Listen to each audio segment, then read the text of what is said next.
I can't tell which was weirder, the fact that a woman tried to cheat in a half marathon or that an independent marathon running investigator did all the research required to uncover her ruse. First, how did this runner cheat?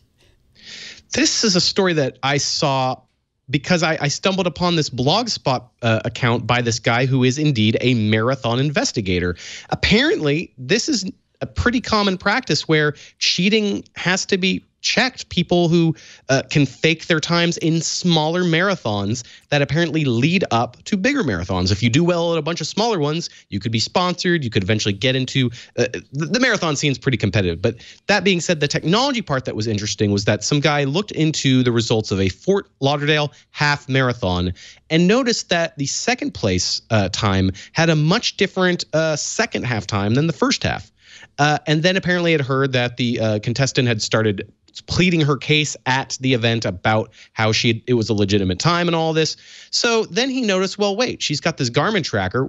We can see based on the Garmin tracking fitness results that are posted online how she did. And all it listed was a distance and a time. And that seemed very suspicious. And then apparently other people started commenting about this at marathon running forums.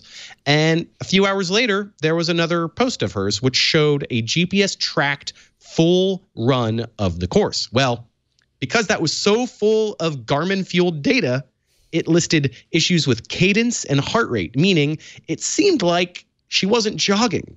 She might have been biking, was the assumption made by this investigator. And you do need to go to Ars Technica to see, to click through to this guy's page. I don't have the URL handy right now. I'm so sorry. He did a lot of amazing work. It's really cool. So he notices and compares her quote unquote legitimate run to actual runs that have been posted on her same Garmin account, found different heart rate, found different cadence statistics. And that's when he started looking at the event itself and saw photos of the Garmin itself and her posing with a big smile.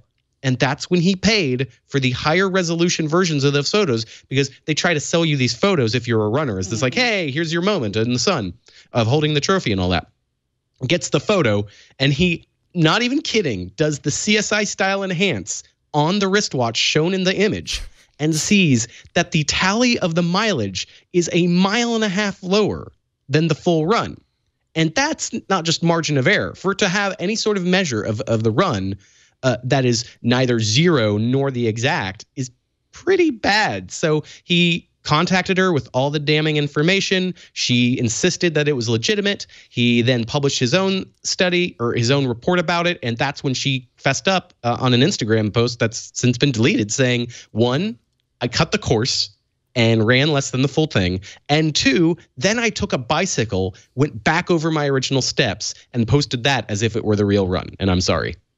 Obviously, the lesson here is when you're taking a photo after this, you need to make sure that your watch is, you're one of those people that wears the watch on the inside of the wrist. Yeah. Or, yeah, just this pose. It looks cool. Like this. Yeah, or something like that. Yeah, totally. That's the lesson to be learned here. I got to be careful about my own smartwatch. What is your watch telling everyone? Well, when they've that's the good thing about the Apple Watch. It's not always on. Oh, yeah, that's true. That's true.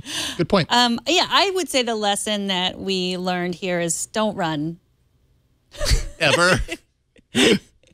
Running's bad for you. Yeah, sorry, I'm coughing up. Just the thought of exercise is making me sick. I know. Yeah, just stay home, keep playing video games. Yeah. No exercise. It can just get you into a lot of trouble. I mean, run if it involves an analog controller. Yes. Yeah.